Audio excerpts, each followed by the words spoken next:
ونستغفره ونؤمن به ونتوكل عليه ونعوذ بالله من شرور أنفسنا ومن سيئات أعمالنا من يهده الله فلا مضل له ومن يضلله فلا هادي له نشهد أن لا إله إلا الله ونشهد أن محمدا عبده ورسوله أما بعد فإن خير الحديث كتاب الله وخير الهدي هدي محمد صلى الله عليه وسلم وشر الأمور محدثاتها وكل محدثة بدعة وكل بدعة ضلالة وكل ضلالة في النار. أعوذ بالله السميع العليم من الشيطان الرجيم. بسم الله الرحمن الرحيم. واعتصموا بحبل الله جميعا ولا تفرقوا واذكروا نعمة الله عليكم إذ كنتم أعداء فألف بين قلوبكم فأصبحتم بنعمته إخوانا وكنتم على شفا حفرة من النار فأنقذكم منها كذلك يبين الله لكم آياته لعلكم تهتدون. حضرات، یہ بڑی خوشی اور مسرت کی بات ہے کہ آج پہلی مرتبہ اس بستی میں اہل حدیث کی طرف سے ایک جلسہ عام منعقد ہو رہا ہے اور میں اس میں آپ کی خدمت میں اپنے مسلک کی دعوت اور کتاب و سنت کی آواز کو پہنچانے کے لیے حاضر ہوا ہوں. میں اگرچہ مسلسل سفروں کی بنیاد پر لمبی چوڑی تقریر کے قابل تو نہیں ہوں کہ صبحوں کے سفر اور مسلسل راتوں کے جلسوں نے جسم اور جان کو تھکا کے رکھ دیا ہے.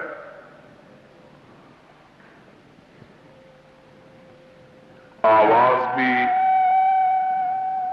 بررائی ہوئی اور گلا بھی گلا کر رہا ہے، لیکن اس کے باوجود میں اس موقع کو غنیمت سمجھتے ہوئے یہ کوشش کروں گا کہ آپ تلک بغیر کسی ملاوٹ اور آمیزش کے وہ دعوت رکھوں جسے حضرت محمد الرسول اللہ صلی اللہ علیہ وسلم نے اس کائنات کے لوگوں کے سامنے رکھا، اور اس بات کے بارے میں گزارش کروں کہ آج مسلمان ایک نبی کی امت ہونے کے باوجود ایک خدا کو مانتے ہوئے، ایک قرآن کو کتاب ہدایت سمجھتے ہوئے اور ایک ہادی برحق کی اطاعت کا دعویٰ رکھتے ہوئے پھر آپس میں ایک دوسرے سے اختلاف کیوں کرتے ہیں؟ اپنے آپ کو مختلف گروہوں میں منقسم کیوں بناتے ہیں؟ جماعتوں اور گروہوں کے تعصب کو اختیار کیوں کرتے ہیں؟ اور کیا کوئی ایسا راستہ ہے جس پر چل کر ہم اپنے اختلافات کو ختم کر سکیں؟ کوئی ایسی صورت ممکن ہے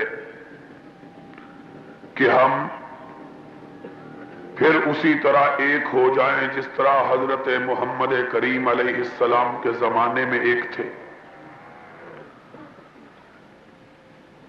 اور اپنے اختلافات اور تنازعات کو سلجھا لیں، سر پھٹول سے باز آ جائیں اور ایک دوسرے کے بھائی بن جائیں، کوئی شخص کسی دوسرے کے بارے میں کینہ اور بغض کے جذبات اپنے دل میں نہ رکھے؟ کیا یہ ممکن ہے؟ اور کیا یہ حقیقت نہیں ہے کہ مسلمانوں کو اس وقت سب سے زیادہ نقصان اگر کسی چیز نے پہنچایا ہے تو باہم اختلافات نے پہنچایا ہے؟ ہمارے تفرقے نے، ہماری جماعت بندیوں نے، ہماری گروہ سازیوں نے پوری دنیا میں مسلمان امت کو دنیا کی کمزور ترین قوم بنا کے رکھ دیا۔ میں ہمیشہ یہ کہا کرتا ہوں کہ 1400 سال میں مسلمان کبھی اتنی بڑی تعداد نہ رکھتے تھے جتنی آج رکھتے ہیں۔ آج مسلمان 1 ارب سے زیادہ ہیں دنیا میں، 100 کروڑ کا 1 ارب ہوتا ہے۔ مسلمانوں کی تعداد جدید اعداد و شمار کے مطابق 100 کروڑ سے بھی زیادہ ہے، اور اس وقت دنیا کے اندر مسلمان جتنے ملکوں کے اور سلطنتوں کے مالک ہیں، اتنے ملکوں اور سلطنتوں کے مالک مسلمان آج سے پہلے کبھی نہیں ہوئے۔ تقریباً 42 کے قریب مسلمان ملک دنیا میں موجود ہیں، جن کے اندر مسلمان بستے ہیں، مسلمان حکمران ہیں۔ اور پھر آج مسلمانوں کے پاس جس قدر دولت کی فراوانی اور مال کی کثرت ہے، 1400 برس میں اتنا مال مسلمانوں کے پاس کبھی نہیں آیا۔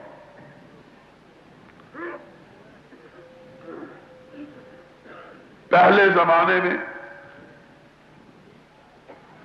کبھی مسلمان حکمرانوں اور بادشاہوں کے پاس جتنی دولت ہوتی تھی، آج بے شمار مسلمان ایسے ہیں جن کے پاس ان حکمرانوں اور بادشاہوں سے بھی زیادہ دولت موجود ہے۔ پچھلے دنوں میں امریکہ کے دورے پر تھا تو وہاں کے اخبارات میں ایک خبر شائع ہوئی کہ عرب ملکوں میں سے ایک ملک کا عام باشندہ، حکمران نہیں، بادشاہ نہیں، سلطان نہیں، عام باشندہ نیو یارک میں آیا۔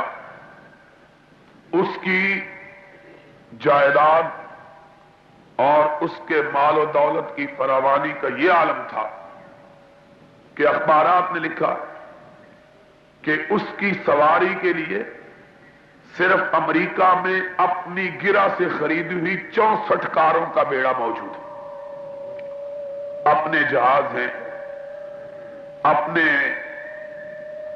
بحری بیڑے ہیں، اپنے ہیلی کاپٹر ہیں، عام آدمی.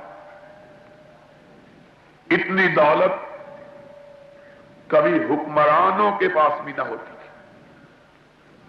لیکن ان ساری چیزوں کے باوجود آج دنیا میں جتنا مسلمان ذلیل ہے اتنا کبھی ذلیل نہیں تھا.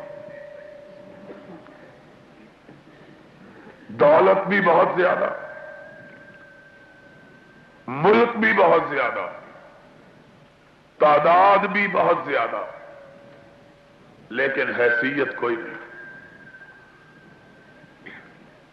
اور مسلمانوں کی یہ حالت دیکھ کر سرور عالم نبی مکرم رسول معظم صلی اللہ علیہ وسلم کا وہ فرمان یاد آتا ہے کہ یاتی علی الناس زمان لا یبقى من الاسلام الا اسمه ولا یبقى من القرآن الا رسمه. کہ اے لوگو، ایک زمانہ آئے گا اسلام کا نام رہ جائے گا، مسلمان کوئی نہیں ہوگا. قرآن کے حروف رہ جائیں گے، قرآن پر عمل کرنے والا کوئی نہیں ہوگا.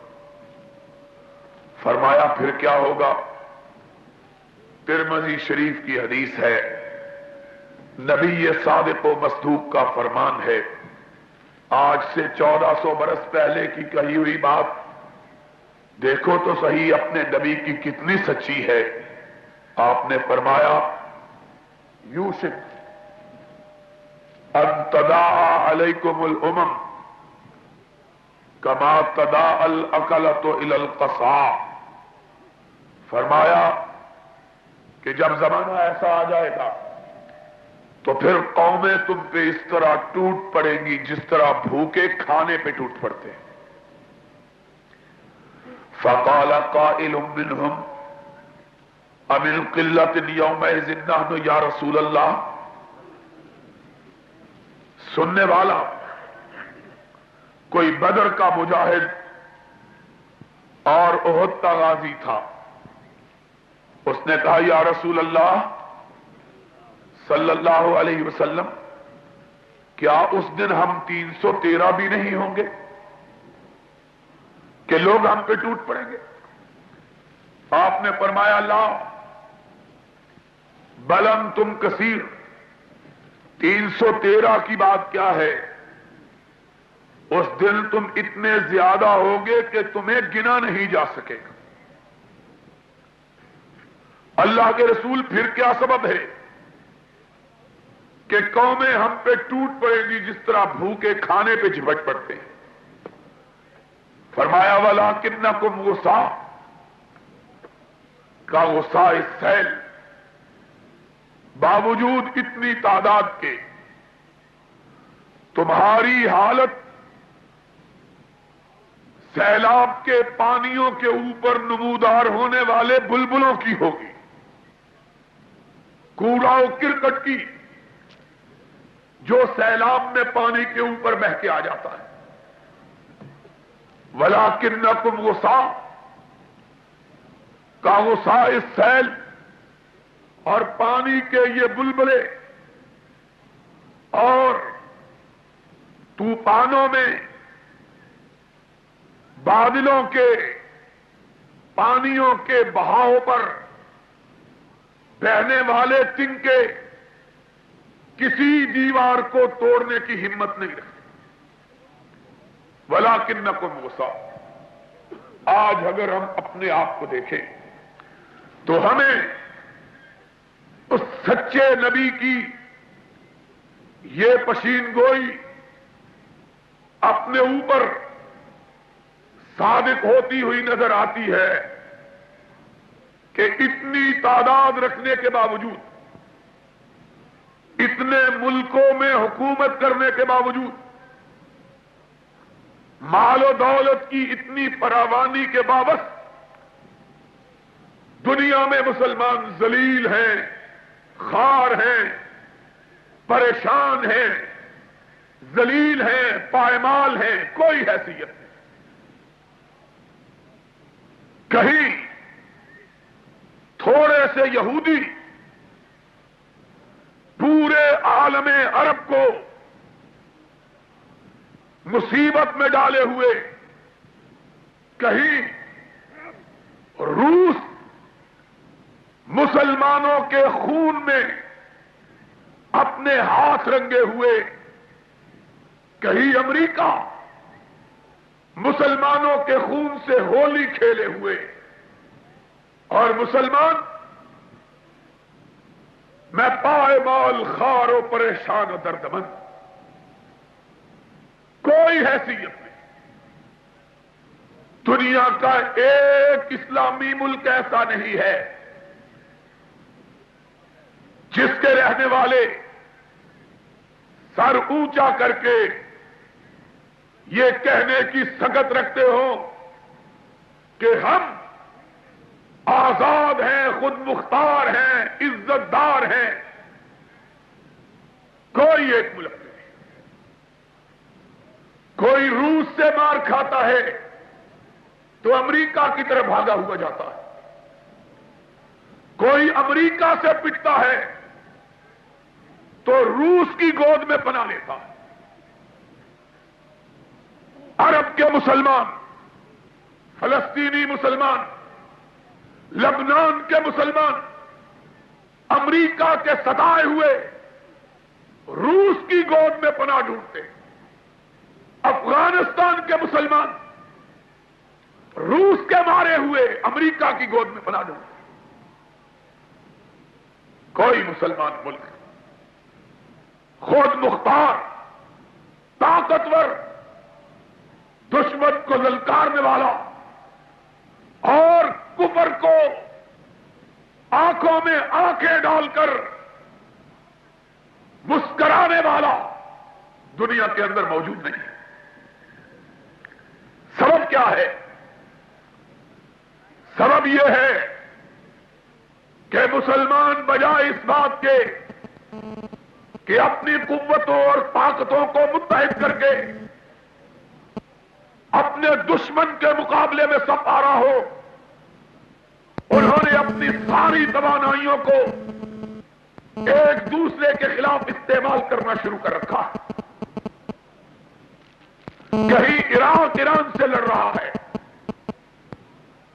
کہیں ترکی شام سے مخاصمت کر رہا ہے، کہیں افغانستان کے نام نہاد مسلمان نجیب اللہ کی قیادت میں پاکستان کو للکار رہے، ایک دوسرے کے خون کے پیاسے، ایک دوسرے کی جان کے دشمن۔ ملکوں کا حال یہ ہے، اور ملکوں میں رہنے والی قوموں کا حال اس سے بھی بدتر ہے۔ ایک ملک کے باشندے دوسرے ملکوں کو چھوڑو، ایک ملک کے لوگ اپنے اپنے خود ساختہ نظریات کی بنیاد پر اپنے ہی مسلمان بھائیوں، اپنے ہی دیش کے باشندوں کے خلاف سپارا۔ یہ پاکستان جس کو بناتے ہوئے بچے بچے کی زبان پہ یہ نعرہ تھا کہ پاکستان کا مطلب کیا؟ لا الہ الا اللہ۔ اس پاکستان کے رہنے والے مسلمان ہوتے ہوئے، مدینے والے نبی کا کلمہ پڑھتے ہوئے، ایک خدا کو مانتے ہوئے، ایک دوسرے کے خلاف اتنا لڑ چکے ہیں کہ ایک ملک دو حصوں میں تقسیم ہو چکا ہے۔ مشرقی پاکستان آج اس کا نام لیتے ہوئے کلیجہ منہ کو آتا ہے۔ کبھی وہ بھی پاکستان ہوا کرتا تھا، لیکن مغربی پاکستان کی مشرقی پاکستان سے دشمنی اور مشرقی پاکستان کی مغربی پاکستان سے دشمن. ایک ملک دو حصوں میں تقسیم ہو چکا. باقی ماندہ ملک اس کے باسیوں کو بھی آج تک اپنے ملک کے دو ٹکڑے ہو جانے کے باوجود ابھی تک نصیحت نہیں آئی. اب پھر اس ملک کو 4 حصوں میں 5 حصوں میں تقسیم کرنے کی سازشیں کی جا رہی ہیں. اقبال نے کہا تھا خاص ہے ترکیب میں قوم رسول ہاشمی، کہ قوم رسول ہاشمی اپنی ترکیب کے لحاظ سے ایک امتیازی اور خصوصی حیثیت رکھتی ہے کہ یہ قوم نہ رنگ کی بنیاد پر بنی، نہ نسل کی بنیاد پر بنی، نہ جغرافیے کی بنیاد پر بنی، نہ لباس کی بنیاد پر بنی، نہ چال کی بنیاد پر، نہ ڈھال کی بنیاد پر، نہ تراش کی بنیاد پر، نہ خراج کی بنیاد پر. یہ وہ قوم تھی جس قوم نے اپنے دور تکوین میں دیکھا کہ ایک طرف بلال حبشی ہے، دوسری طرف صہیب رومی ہے، تیسری طرف سلمان فارسی ہے، اور چوتھی طرف عباس ہاشمی ہے، اور سب کے سب ایک صف میں کھڑے ہیں. ان کے اندر کوئی دوئی کا تصور موجود نہیں ہے. اس قوم نے دیکھا، دنیا نے دیکھا کہ ایک غلام کالے رنگ کا موٹے ہونٹوں والا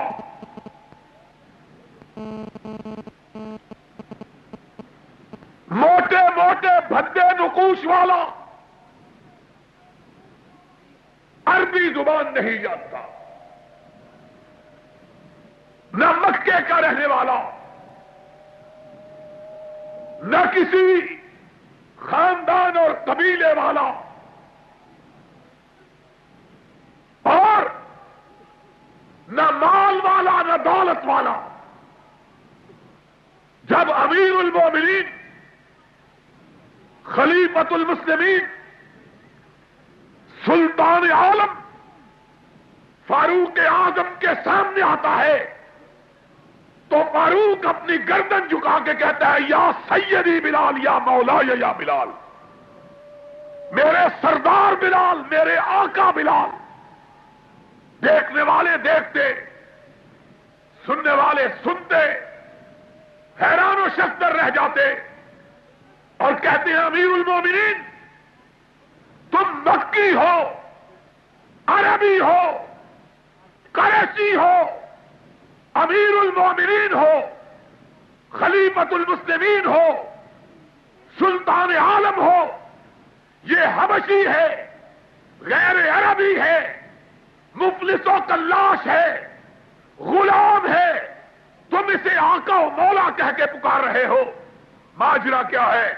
فرمایا تم نہیں جانتے، یہ وہ ہے کہ جب کونین کا سردار آسمانوں سے واپس پلٹا تھا تو اس نے سب سے پہلے اس کو بلایا تھا اور کہا تھا یا بلال بما سبقتنی فی الجنہ انی سمیت خطا علیک فی الجنہ. اے بلال، رات میں جنت کی سیر کر کے آیا. بلال تو نے کیا کیا کہ جب میں جنت میں گیا تو تجھ کو اپنے سے بھی پہلے جوتوں سمیت جنت میں گھومتا ہوا دیکھا.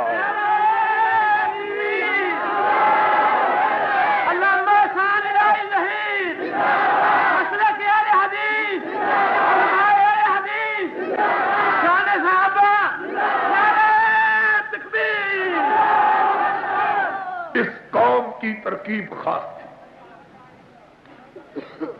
اس قبیلے کا خمیر دنیا کے قبیلوں سے الگ تھا. اس کی ترکیب کے اندر نہ رنگ تھا، نہ نسل تھی، نہ جغرافیہ تھا، نہ زبان تھی. الا لا فضل لعربی علی عجمی ولا لعجمی علی عربی ولا لاسود علی احمر ولا لابیض علی اسود. الا ان اکرمکم عند اللہ اتقاکم. لوگوں سنو، میرے آقا و مولا نے حجۃ الوداع کے دن ارشاد کیا تھا، آج کے دن دنیا کے سارے غرور، ان کی ساری نخوتیں، ان کے خاندانوں کے سارے تکبر محمد کے پاؤں کے جوتے کے نیچے آج کے بعد کسی عربی کو کسی اجمی پر، کسی اجمی کو کسی عربی پر، کسی گورے کو کسی کالے پر، کسی سفید کو کسی سیاہ پر، کسی سرخ کو کسی سفید پر کوئی فضیلت نہیں.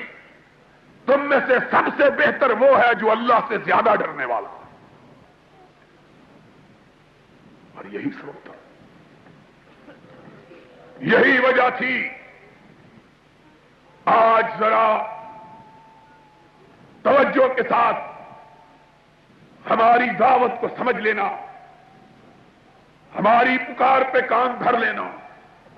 مانو نہ مانو جانے جہاں اختیار ہے. ہم نیک و بد حضور کو سمجھا دیتے ہیں. منوانا ہمارا کام نہیں ہے، سنانا ہمارا کام ہے، منوانا رب کا کام ہے. اچھی لگے بات، دل کو لگے، دلیل کے ساتھ ہو، مان لینا، نہ ماننا یہ تمہاری مرضی. محمد الرسول اللہ صلی اللہ علیہ وسلم نے جس قوم کی تشکیل کی، اس کا عنصر اول و آخر اسلام تھا. یہی سبب تھا کہ اگر مانا تو اس نے مانا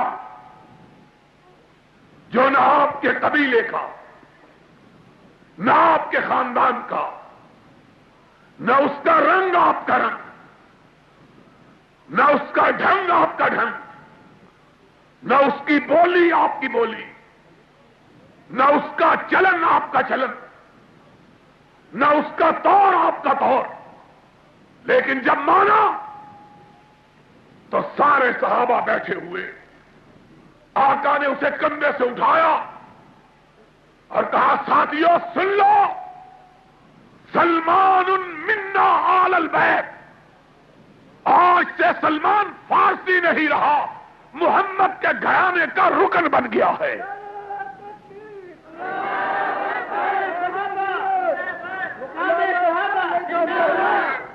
آج اس نے مانا تو یہ اہل بیت کا رکن بن گیا، اور نہیں مانا تو قریشی نے نہیں مانا، مکی نے نہیں مانا، ہاشمی نے نہیں مانا، مطلبی نے نہیں مانا، اور تو اور اپنا سگا چچا ابو لہب نہیں مانا.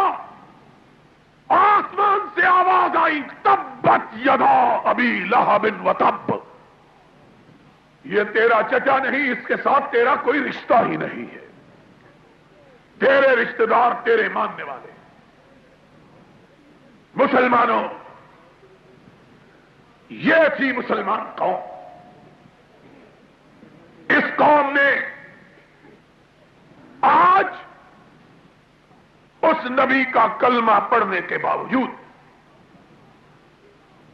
اسلام کا دعویٰ کرنے کے باوجود اپنے آپ کو اتنے خانوں میں تقسیم کر لیا کہ باقی ہر رنگ نظر آتا ہے، اگر نظر نہیں آتا تو محمد کا رنگ نظر نہیں آتا صلی اللہ علیہ وسلم۔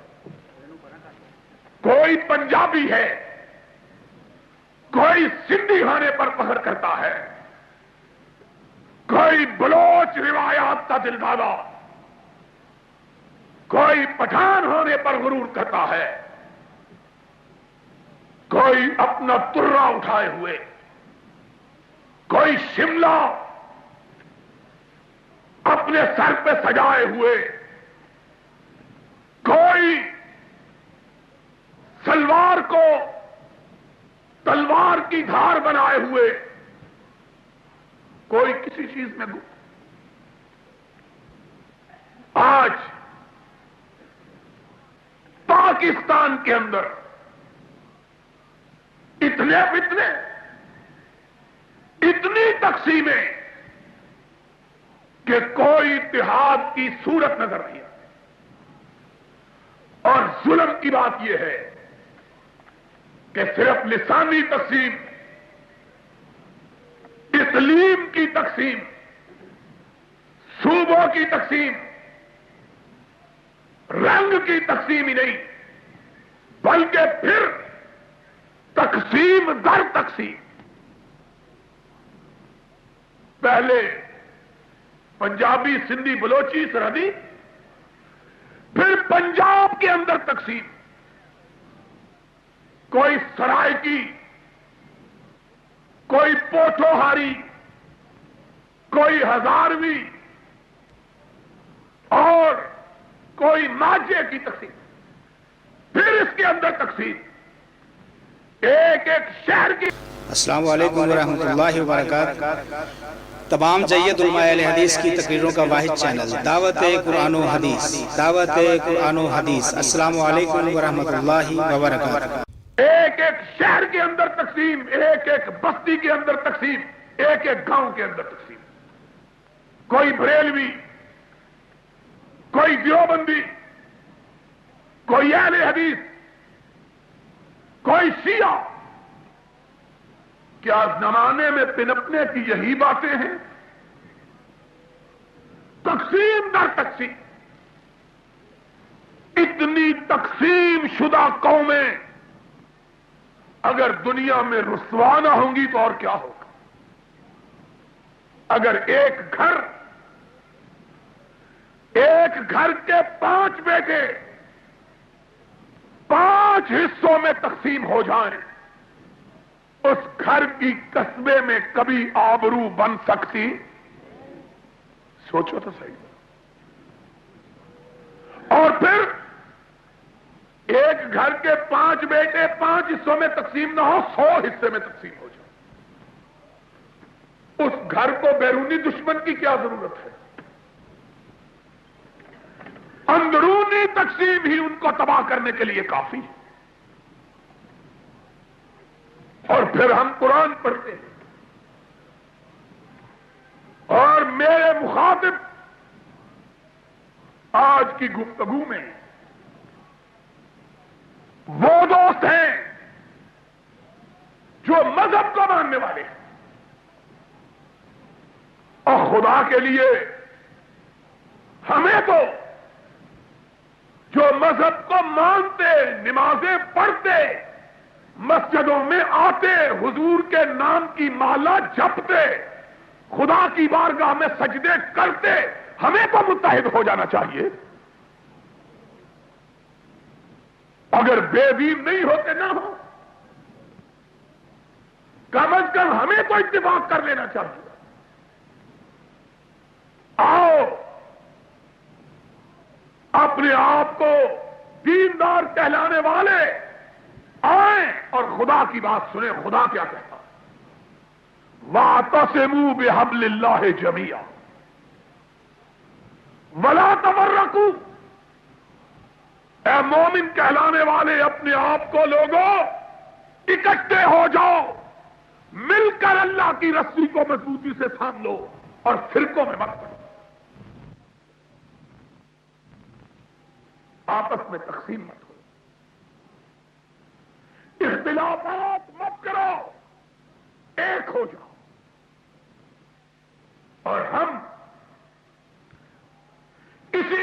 کو لے کے آئے ہیں.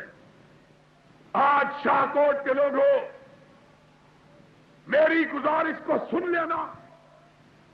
میں اس شہر میں لوگوں کو خانوں کے اندر تقسیم کرنے کے لیے نہیں آیا، بلکہ میں تقسیم شدہ دلوں کو ایک محمد کے دامن میں اکٹھا کر کے باندھنے کے لیے آیا ہوں.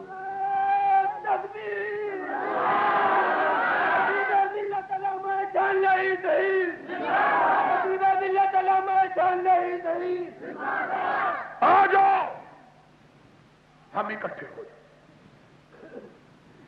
اور اہل حدیث کی دعوت ہی یہ، اکٹھے ہو جائیں،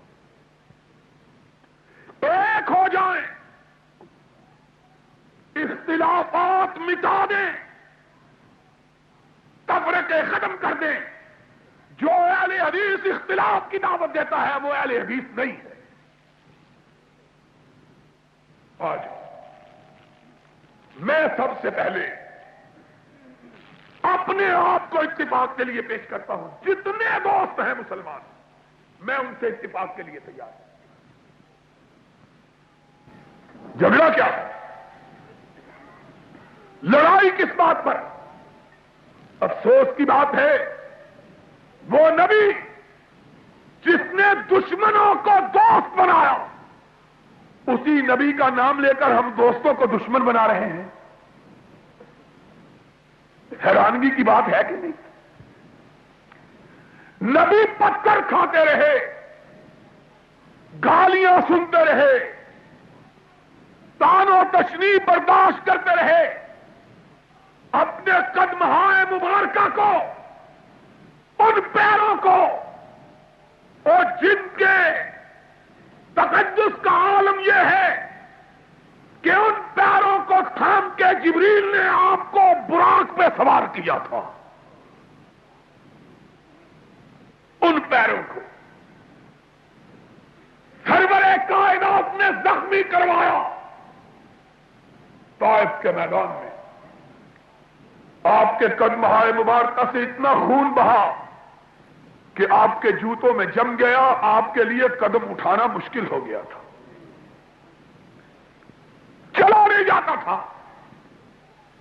تب زید نے کہا تھا، حب رسول اللہ نے صلی اللہ علیہ وسلم، آقا مجھ کو اجازت دے دیجئے میں آپ کا بوجھ اپنے کندھوں پہ اٹھا لوں. اب تو آپ سے چلا بھی نہیں جاتا. فرمایا زید آج تو تم میرا بوجھ اٹھا لو گے، قیامت کو محمد کا بوجھ کون اٹھائے گا؟ وہ نبی صلی اللہ علیہ وسلم جس نے اپنے جسم اطہر کو زخمی کروایا، کس لیے؟ تاکہ کافر مسلمان بن جائیں. اور مسلمانوں تمہیں کیا ہو گیا ہے؟ اس نبی کا نام لے کر مسلمانوں کو کافر بنا رہے ہو. نبی مارے کھا کے کافروں کو مسلمان کرتا رہا، ہم آرام سے بیٹھ کر مسلمانوں کو کافر بنا رہے ہیں.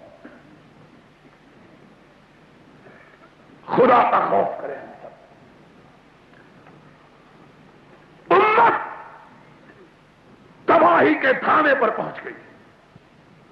اس سے بڑی تباہی کوئی ہوگی کہ 30 لاکھ افغانستان کا مسلمان اپنے گھروں سے باہر نکالا جا چکا ہے. وہ بچیاں ان کی جن کے چہروں کو کبھی آسمان نے بھی نہیں دیکھا تھا، آج خیموں میں زندگیاں گزارتی. 40 لاکھ فلسطینی دنیا کے اندر منتشر کیے جا چکے. آئے دن اسرائیل ان پہ بمبارمنٹ کرتا ہے اور ان کے معصوم بچوں کو ذبح کر کے چلا جاتا. کوئی اب انتہا ہونی رہ گئی ہے؟ کوئی کسر باقی رہ گئی ہے؟ خدا کا خوف کرو، قوم کو اتحاد کی طرف واعتصموا بحبل اللہ جميعا. سوال یہ پیدا ہوتا ہے کہ اتحاد ہو کیسے، اتفاق ہو کیسے؟ ہمارے درمیان اختلافات ہیں، ہے دیوبندیوں کے، بریلویوں کے، اہل حدیثوں کے، شیعوں کے خلاف کیسے؟ آؤ اس اللہ سے پوچھتے ہیں جس نے اتحاد کا حکم دیا ہے کہ اللہ تو نے ہم کو اتحاد کا حکم دیا، کوئی اتحاد کا طریقہ بھی ہے، کوئی صورت بھی ہے اتحاد کرنے کی کہ نہیں؟ رب سے پوچھو۔ قرآن فرمایا ان تنازعتم فی شیء فردوہ الی اللہ والرسول۔ مسلمانوں، آپس میں اختلاف ہو جانا کوئی بڑی بات نہیں، ایک گھر میں 4 بھائی رہتے ہیں، ان میں بھی اختلاف ہو جاتا ہے، کوئی بات نہیں، اختلاف ہو جائے، اختلاف کو باقی نہ رکھو۔ اللہ کس طرح باقی نہ رکھے؟ فرمایا ان تنازعتم فی شیء فردوہ الی اللہ والرسول، جس مسئلے میں اختلاف ہو اس کو لے آؤ، رب کے قرآن پر پیش کرو، محمد کے فرمان پر پیش کرو، اختلاف ختم ہو جائے گا۔ اللہ نے طریقہ بتلا دیا، اب کون سا عذر باقی ہے؟ پہلے تو عذر تھا کہ اتحاد کیسے کرے، اختلاف ہے، ہمارے معمولی مسائل پہ جھگڑے، وہ کہتا اس طرح کرو، یہ کہتا اس طرح کرو، وہ کہتا اس طرح نہ کرو، یہ کہتا اس طرح ضرور کرو۔ اختلاف ہے، اللہ نے کہا اختلاف مت کرو، اللہ اب ہو گیا ہے تو کرے کیا؟ فرمایا دین کے مسئلے میں ہوا ہے نا، اور دینداروں، اپنے آپ کو مسلمان کہلانے والوں، اگر تمہارے اندر اختلاف ہو گیا ہے تو چھوڑ دو۔ اللہ کس طرح چھوڑے؟ فرمایا مسئلہ اٹھا کے لے آؤ، رب کے قرآن پر پیش کرو، نبی کے فرمان پر پیش کرو، اور جس کی تائید قرآن کرے وہ سچا، جس کی تائید محمد کا فرمان کرے وہ درست، جس کی تائید قرآن و سنت سے نہ ہو وہ اپنے مسئلے سے دستبردار ہو جائے، اختلاف ختم، حل ہو جائے گا مسئلہ۔ جاؤ، میں آج شاہ کوٹ کے اس چوراہے میں کھڑے ہو کر اہل حدیث کی طرف سے اللہ کو گواہ بنا کے یہ اعلان کرنا چاہتا ہوں، پاکستان کے سارے مسلمان کوئی ایک مسئلہ اہل حدیث کا ہم کو بتلا دیں جو رب کے قرآن کے خلاف ہو، نبی کے فرمان کے خلاف ہو، ہم صبح کا سورج نکلنے سے پہلے اسے چھوڑنے پر تیار ہیں۔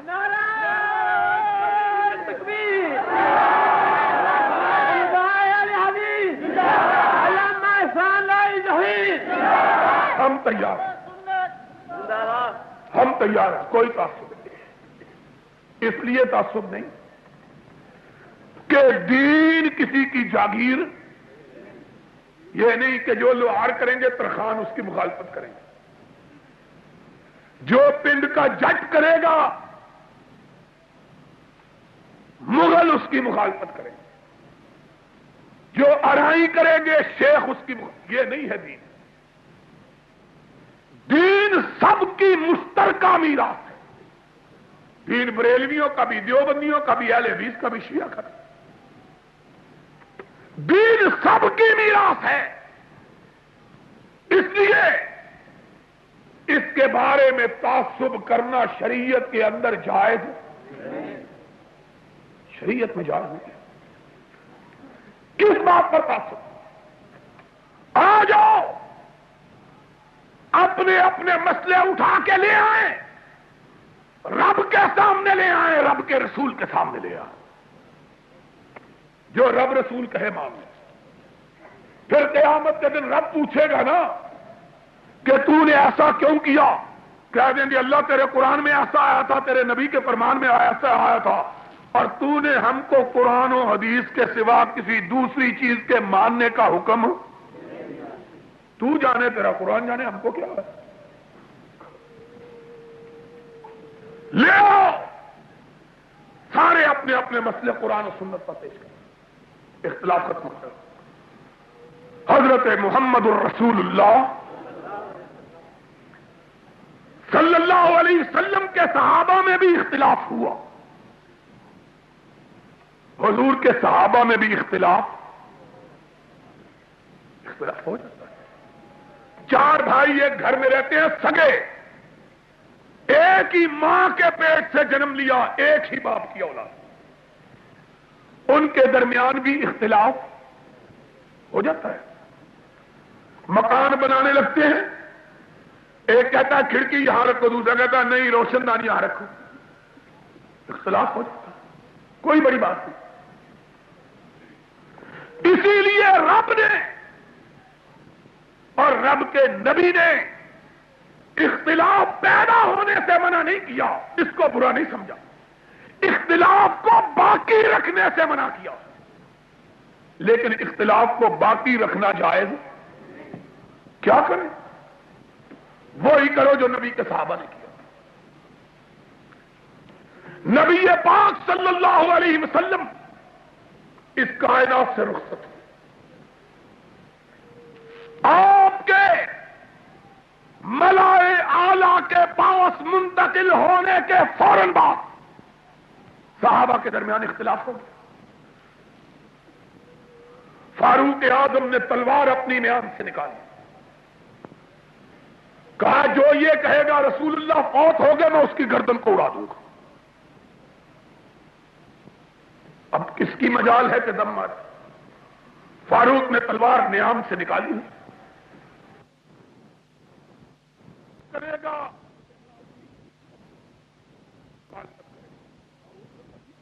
جو ارائی کریں گے شیخ، یہ نہیں ہے دین سب کی مشترکہ میراث، دین بریلویوں کا بھی، دیوبندیوں کا بھی، اہل حدیث کا بھی، دین سب کی میراث ہے۔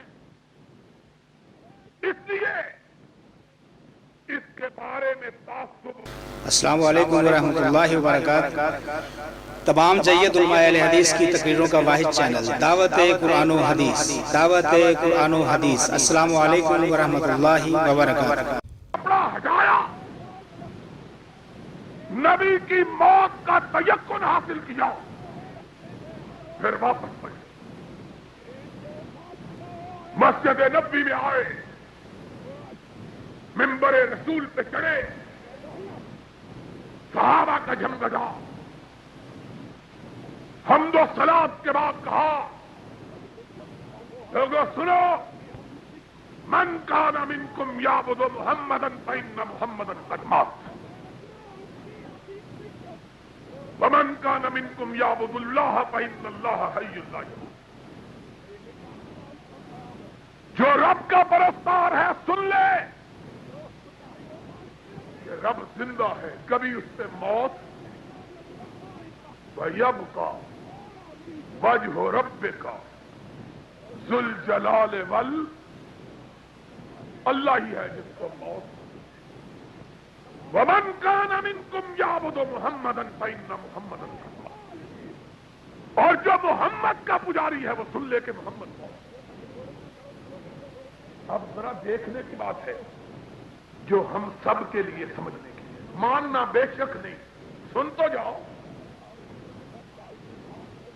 سمجھ تو لو، پھر گھر جا کے اپنے گریبانوں میں جھانک کے دیکھو تو صحیح، اپنے خطیب، اپنے عالم، اپنے مفتی، اپنے معلم سے پوچھو تو صحیح۔ صدیق نے یہ نہیں کہا کہ میں کہتا ہوں اس لیے مانو، کہ میں وہ ہوں کہ رحمت کائنات نے جس کو کہا تھا کہ ان للجنت ثمانیۃ ابواب، جنت کے اور دروازے، کسی کا نام باب الریان، اس میں سے اس کو پکارا جائے گا جس نے بڑے نفلی روزے رکھے۔ فرشتے کہیں گے آؤ، تم سیرابی کے دروازے سے ہو گئے.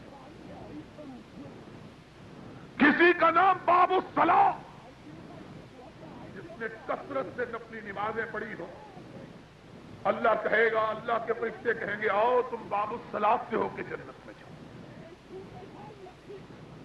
کسی دروازے کا نام باب الجہاد، جس نے رب کی راہ میں گردن کٹائی، گلو کا لہو بہایا، فرشتے کہیں گے تم باب الجہاد سے ہو کے.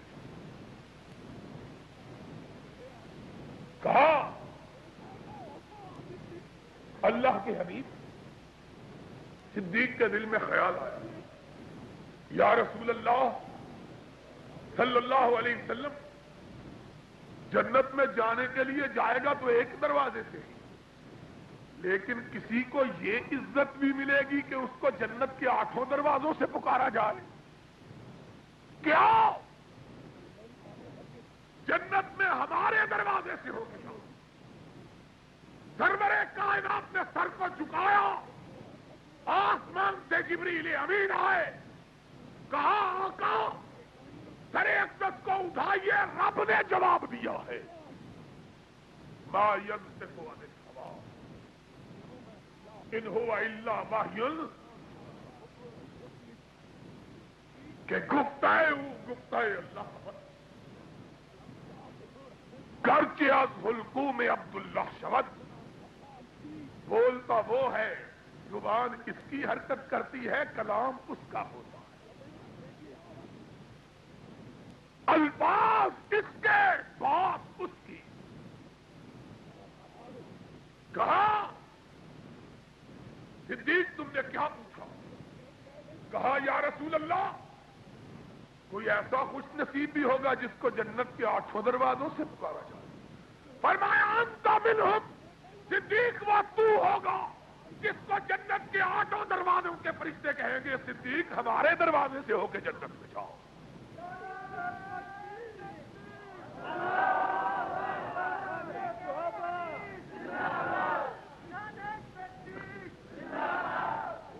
کون؟ یہ نہیں کہا کہ میں کہتا ہوں، میں اتنا ہوں اس لیے میری مان. آج یارو اختلاف کی ساری وجہ یہ ہے، ہر بندہ کہتا ہے میں بڑا میری مانوں. اب لوگوں نے بیچاروں نے ترازو تو نہیں رکھے ہوئے تولنے کے کہ کون بڑا کہ کون چھوٹا. نہ جبہ و دستار دیکھ کے کسی کی بڑائی کا ایک پتہ چلتا ہے، نہ ترا و دستار دیکھ کے کسی کی بڑائی کا پتہ لگتا ہے. کس طرح لوگوں کو پتہ چلے کون بڑا کون چھوٹا؟ اور سن لو، اسلام میں چھوٹے بڑے کی بات ہی نہیں. اسلام میں اگر بات ہے تو رب کے قرآن کی ہے یا محمد کے فرمان کی ہے.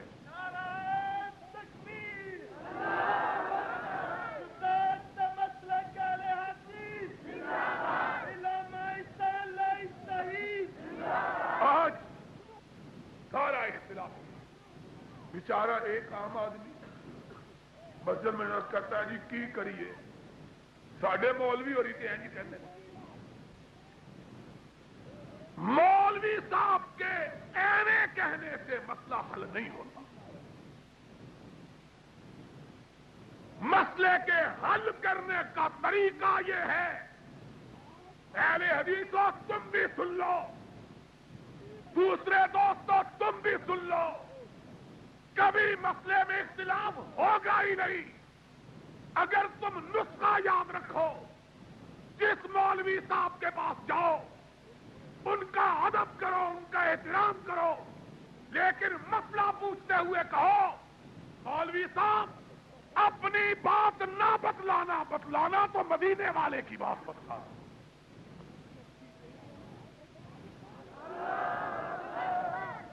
پھر مسئلے میں اختلاف کبھی ہوگا، پھر نہیں ہوگا، کیونکہ مدینے والے کی بات میں تضاد ہو سکتا. مدینے والا یہ نہیں یہ بھی کہہ دے وہ بھی کہہ دے، یہ مدینے والے کی شان کے خلاف. مدینے والا معصوم ہے، مدینے والا غلطی سے محفوظ ہے. مدینے والے کی زبان سے غلط بات نکل سکتی نہیں ہے. اس لیے نہیں ہو سکتا. مولوی چاہے کتنا تھا،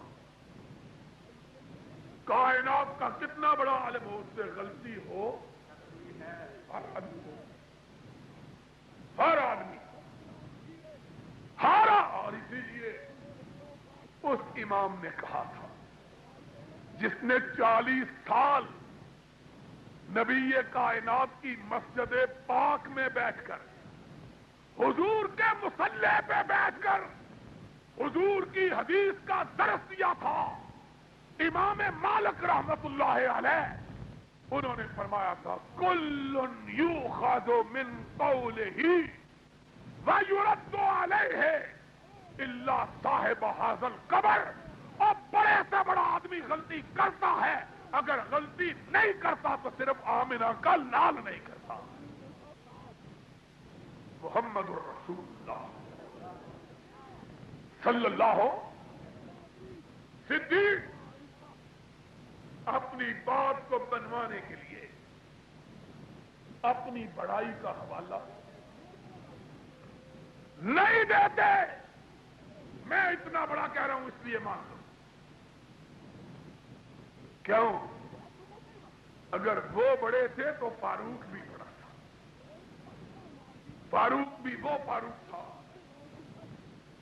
جس کے متعلق تاجدار بطحا نے کہا تھا ما طلع الشمس علی رجل خیر من عمر. سورج نے عمر سے بہتر آدمی کا چہرہ نہیں دیکھا. اور عمر وہ عمر تھا جس کے بارے میں ام المومنین زینب سلام اللہ علیہا ارشاد فرماتی ہیں ان القرآن ينزل فی بیتنا ولكن ينزل على رأي عمر.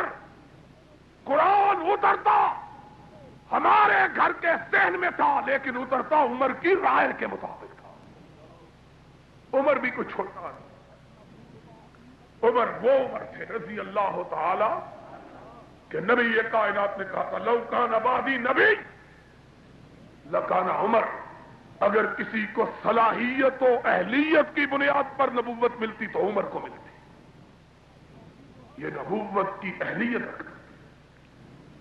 لیکن صدیق نے اختلاف کو حل کرنے کے لیے کیا کہا؟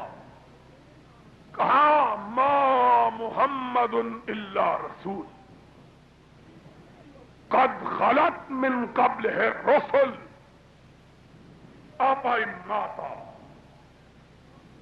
او قتل انقلبتم علی اعقابکم ومن ينقلب على عقبيه فلن يضر اللہ شیئا. محمد اللہ کے رسول، ان پر بھی موت اسی طرح آئے گی جس طرح پہلے نبیوں پہ آئی تھی. فاروق نے صدیق کی زبان سے قرآن کی آیت سنی، ہاتھ سے تلوار چھوٹ کے گر گئی، آنکھوں سے آنسوؤں کا میہ برس پڑا. کہا مجھے ایسا معلوم ہوا جس طرح قرآن کی آیت ابھی اتری ہے. قرآن کی بات کے آ جانے کے بعد اب اختلاف کی گنجائش باقی. دوست اختلاف ہو جانا کوئی بڑی بات نہیں. اختلاف ہو جاتا ہے لیکن اختلاف کو باقی رکھنا جائز ہے. اختلاف ہوا صحابہ کے درمیان. سقیفہ بنی سائلوں میں انصار نبی پاک صلی اللہ علیہ وسلم کے انصار، وہ انصار کہ جن سے حضور کو اتنا پیار تھا کہ جب فتح مکہ کے بعد نبی محترم علیہ الصلوۃ والسلام کعبہ کے پاس کھڑے ہوئے، مکہ میں آپ کے سر پہ تاج نبوت رکھا گیا. کہاں رکھا گیا تھا؟ مکہ میں. مکہ کے پہاڑ کی ایک غار حرا، مکہ کے پہاڑ کی. اس مکہ میں آپ پر قرآن اترا، اس مکہ میں رب کا گھر، جس کی طرف ساری کائنات کے مسلمان رخ کر کے نماز پڑھے. اب یہ مکہ پھر نبی کو مل گیا. اب نبی یہاں آ جائیں گے، ہم نبی کی سنگت سے محروم رہ جائیں. نبی یہ کائنات علیہ الصلوۃ والسلام کے گوشائے مبارکہ سے ان کی یہ آواز ٹکرائی. آپ نے انصار سے اپنی محبت کا اظہار کیا اور فرمایا کائنات کے لوگوں سن لو. انصار نے کہا شاید محمد ان کا ساتھ چھوڑ دے گا. صلی اللہ علیہ وسلم فرمایا اگر ساری کائنات ایک طرف چلے، میرے انصار ایک طرف چلے، میں ساری کائنات کو ٹکرا دوں، اپنے انصار کا ساتھ نہیں چھوڑوں گا. اتنی محبت. وہ انصار حضرت سعد بن عبادہ رضی اللہ تعالی عنہ کو لے کر مسلمانوں کی پارلیمنٹ سقیفہ بنی ساعدہ میں اکٹھے، یہ ارادہ لے کر کہ حضرت سعد بن عبادہ کو آج نبی کائنات کے بعد مسلمانوں کا حکمران بنانا ہے، امیر المومنین بنانا ہے، خلیفۃ المسلمین بنانا ہے، نبی کا نائب بنانا ہے. سارے انصار کے قبیلے اکٹھے. صدیق و فاروق کو پتا چلا. یہاں ذرا تحمل سے بات سن لیں. صرف 2 مہاجروں میں سے کتنے؟ صرف 2 کو پتا چلا. بھاگے ہوئے سقیفہ بنی ساعدہ کے. کوئی منصوبہ ہوتا تو پورا جتھا لے کے جاتے، کوئی منصوبہ ہوتا تو پورا. صرف 2 گئے. دیکھا انصار نے جناب سعد کی بیعت کا ارادہ کر لیا. بات ہوئی، اس نے تلخی اختیار کی. انصار میں سے ایک نوجوان نے اپنی تلوار کو میان سے نکال دیا. کہا ہم نے جناب سعد کو حکمران بنانے کا ارادہ کر لیا ہے.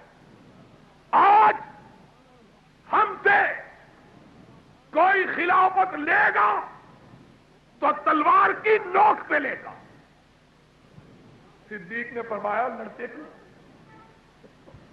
جس نبی کا کلمہ پڑا ہے اس نے کہا ہے اللہ امت من قریش من بعدی، کہ میرے باپ میری امت کا حاکم ہوگا تو قریش میں سے ہوگا.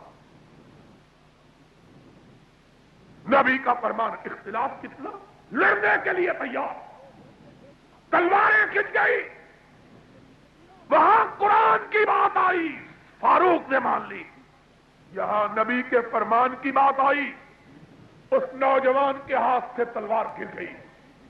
سارے کے سارے انصار بیک آواز کہنے لگے سمعنا قول رسول اللہ اطعنا وصدقنا. نبی کے فرمان کے آ جانے کے بعد اب اختلاف کی گنجائش باقی نہیں رہی ہے. نعرہ تکبیر، نعرہ مصطفیٰ. کیوں؟ اس لیے کہ محمد کریم کی بات کے آ جانے کے بعد پھر بھی اگر کوئی اختلاف کرتا ہے تو اس کا اسلام سے کوئی تعلق باقی. اور یاد رکھنا اس بات، پورے کلام مجید کے اندر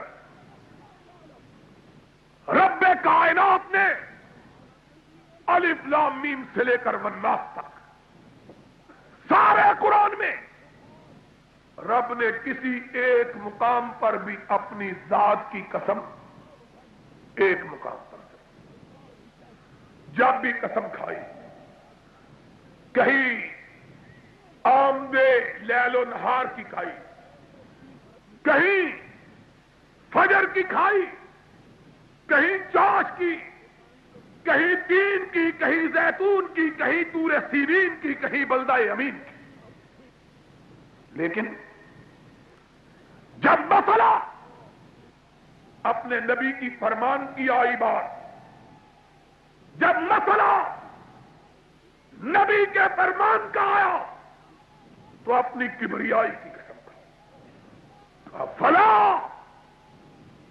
وربک لا یؤمنون جو میرے نبی کی بات کے آ جانے کے بعد پھر اسے نہیں مانتا میں اپنی کبریائی کی قسم کھا کے کہتا ہوں اس کا ایمان سے کوئی تعلق نہیں ہے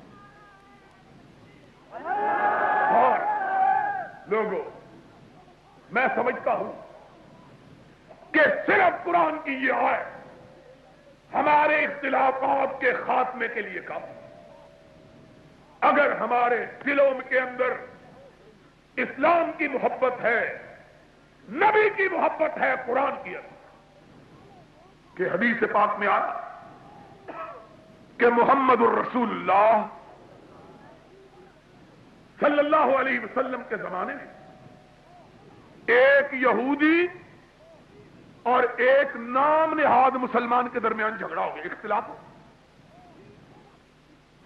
اس یہودی نے کہا مسلمان کو لڑتے کیوں ہو چلو تمہارے نبی سے جا کے فیصلہ کروا لیتے ہیں مسلمان نے کہا ٹھیک ہے دونوں اپنا جھگڑا لے کے رحمت کائنات کی بارگاہ میں آئے سرور گرامی علیہ الصلوۃ والسلام نے دونوں کی بات سنی آپ نے دیکھا اور ذرا یہاں رک کے میرے نبی کے کردار کو تو دیکھو نبی نے اپنی قوم کے بندے کا خیال نہیں کیا حق کا خیال کیا کس کا خیال کیا ہمارے ہاں کیا کہتے ہیں کسی برادری کے جج کے پاس مقدمہ لگواؤ دونوں نے واقعہ بیان کیا رحمت کائنات نے واقعہ سنا یہودی کے حق میں فیصلہ کر دیا باہر نکلے مسلمان نے پھر جھگڑا ڈال دیا نام نہاد مسلمان اور یہودی نے کہا تو تمہارے نبی نے فیصلہ کر دیا اب کیوں لڑتے کہا نہیں فیصلہ فاروق کے پاس لے کے چلتے اس نے کہا تمہارے نبی نے کر دیا کہا ٹھیک ہے لیکن جو عمر کرے گا مجھے منظور ہوگا وہ بڑا جہادیدہ بڑا سمجھدار بڑا زیرک بڑا دانا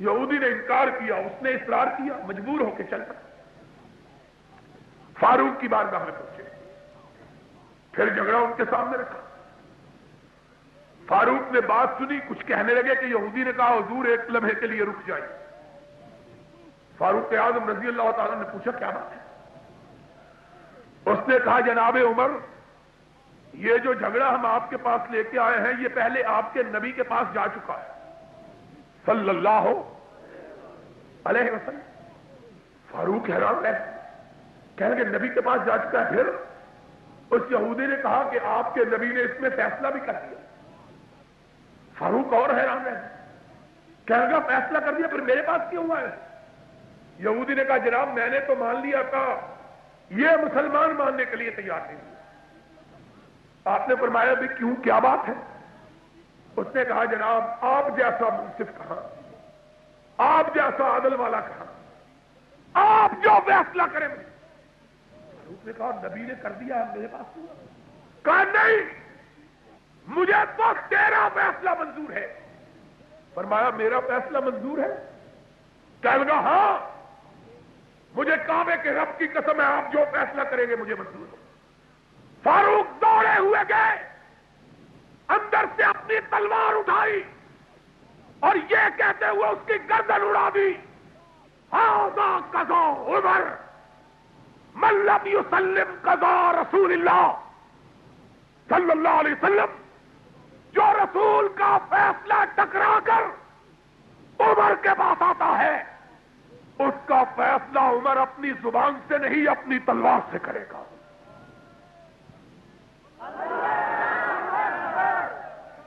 کوہرام مچ گیا، شور مچ گیا، عمر نے ایک مسلمان کو مار دیا، عمر نے ایک مومن کو قتل کر دیا۔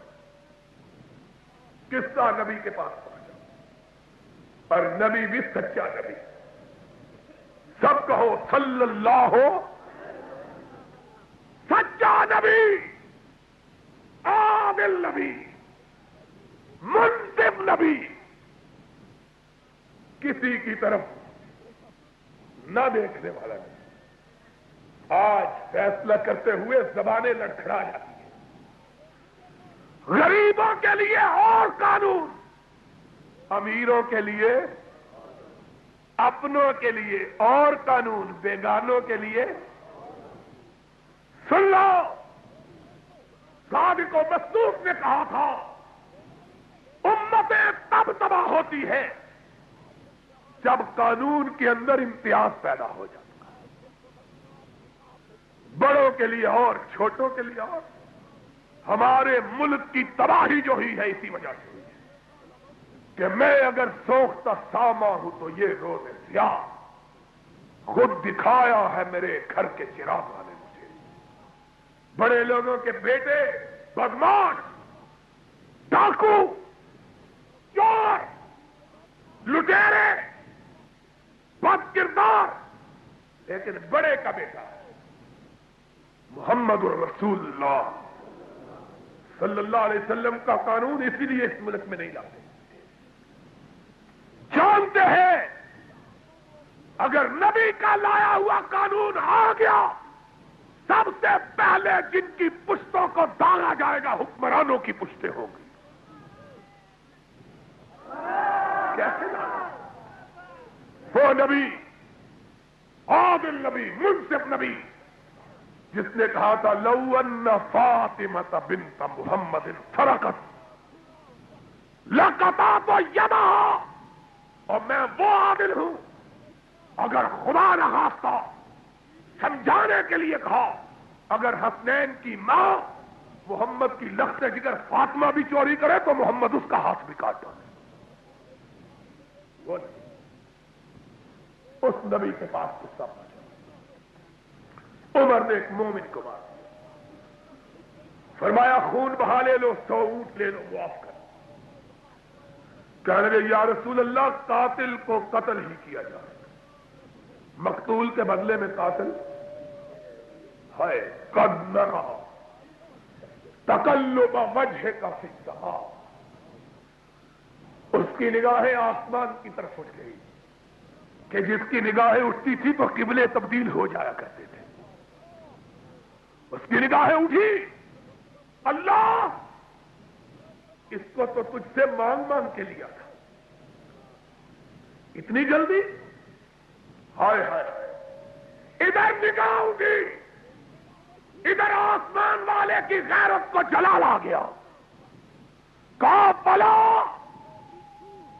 وربک لا یؤمنون، اور پہلی دفعہ اپنی کبریائی کی قدم کھا کے کہتا ہوں جو یہ کہتے ہیں عمر نے مومن کو مار دیا، یہ کہنے والے لوگ اور عرش والا یہ کہتا ہے جس کو عمر نے مارا وہ مومن ہی نہیں ہے۔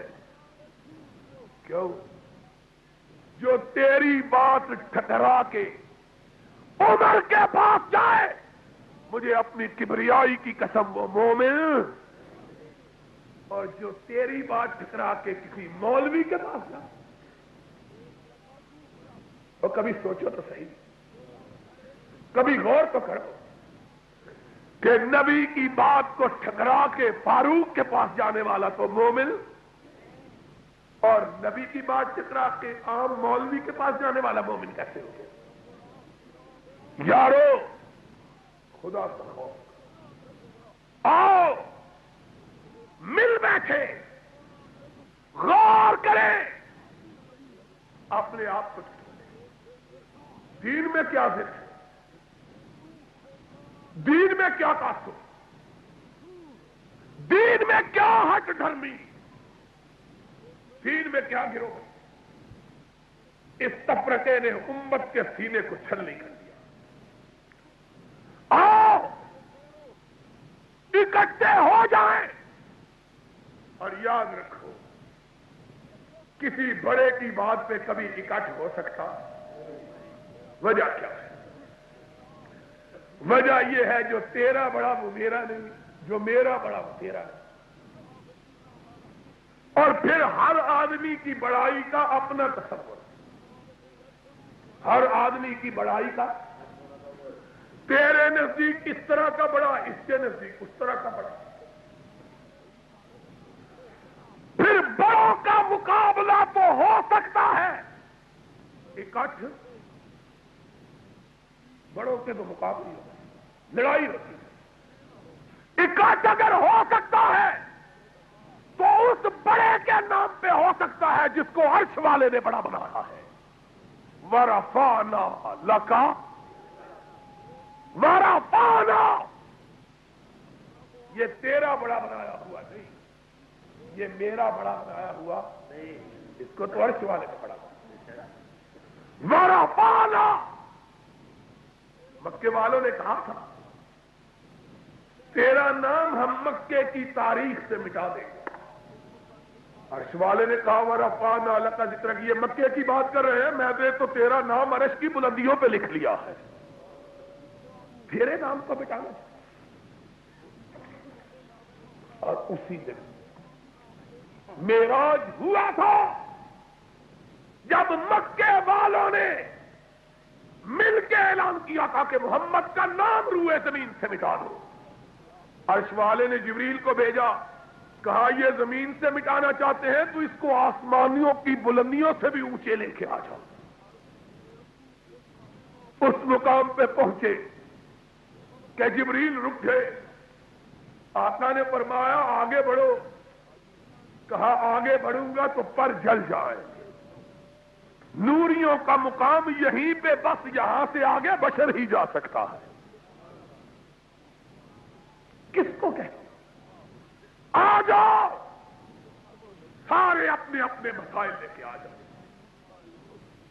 جس کی تائید قرآن کرے وہ مسئلہ ٹھیک ہے، جس کی تائید نبی کا فرمان کرے وہ مسئلہ، اور جو نہیں کرتا ہمیں اس پہ لڑنے کی ضرورت کیا ہے۔ اور دین کی ہر بات اس لیے کی جاتی ہے کہ اس پہ ثواب ملے، سمجھنا ذرا بات، دین کا ہر کام اس لیے کیا جاتا ہے کہ اس پہ اجر ملے، اور اجر کس نے دینا ہے؟ ضیاء نے۔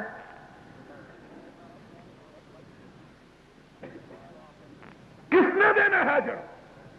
عرش والا۔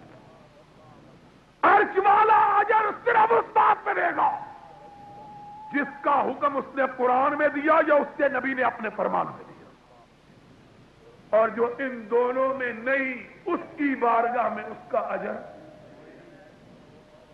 نہیں سمجھائی بات، ابھی نہیں آئی سمجھ۔ اس کی بارگاہ میں سکہ صرف وہ چلتا ہے جس پہ مدینے والے کی مہر لگی ہوئی، اور جس پہ مدینے کی مہر نہیں، وہ سکہ کتنا خوبصورت کیوں نہ ہو، وہ اس کی بارگاہ میں چل سکتا کس طرح؟ یہ نوٹ ہے 500 روپے، اتنا سا کاغذ، اس کو بازار میں لے جاؤ، 500 روپے کا سودا اس سے خریدا، 100 کا خریدو تو دکاندار 400 روپیہ، اتنے سے کاغذ، ایک آدمی آئے اور اتنا بڑا کاغذ لے کے آ جائے، اور اس کاغذ سے اچھا، اس کاغذ سے، اس سے 10 گنا بڑا، اس سے 10 گنا بڑا، دیکھنے میں اس سے خوبصورت بھی زیادہ، اس کی چھپائی بھی اچھی، اس کے رنگ بھی دلکش، اس کی صورت بھی جاذب، اور آ کے کہے لو مجھے 2 سیر پنڈی توری دے دو، دکاندار کیا کہے گا؟ کہے گا یا جیل ساز ہے یا دماغ خراب ہے۔ اگر دماغ خراب ہے تو اسپتال بھیجو، اگر جیل ساز ہے تو پھر حوالات بھیجو۔ اس کو سودا مل سکتا، یہ کہ لو پاگل ہو گیا، تو مجھ کو پاگل جیل ساز کہتا ہے؟ اس سے کاغذ اچھا، چھپائی اچھی، رنگ اچھا، سائز بڑا، اور ایک جاہل بھی یہ کہے گا۔ اور دنیا میں کتنے سمجھدار ہو، اور دین کے بارے میں اتنے بیوقوف بن گئے ہم۔ ایک ان پڑھ یہ کہے گا، کچی بیل یہ کہے گا، چھوٹا بچہ دکاندار یہ کہے گا، اور لے جاؤ، اور قیمت کاغذ کی نہیں حکومت کی مہر کی ہے، قیمت کاغذ کی نہیں حکومت کی۔ اور دین کے مسئلے میں جس کا جی جائے مسئلہ اٹھا کے لے آ، جس کا جی جائے مسئلہ، پھر مسئلہ کہتے ہیں مولوی جی کم تے چنگا ہی ہے نا، کم تے کوئی بری گل تو نہیں، اور اس کو کہا جائے گا چنگے برے کی بات نہیں، اور دین کے بارے میں مسئلہ وہ ہے جس پہ آمنہ کے نام کی مہر لگی ہوئی ہے۔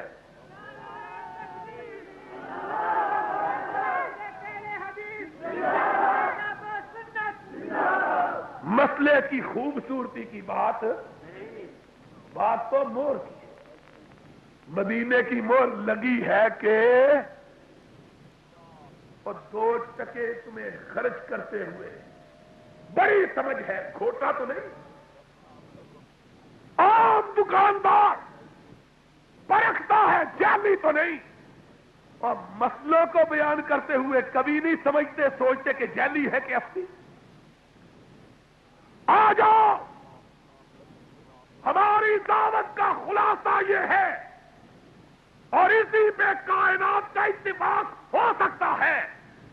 آ جاؤ، سارے سکے جعلی، اصلی سکہ وہ ہے جس پہ قرآن کی مہر ہے یا نبی کے فرمان کی مہر ہے۔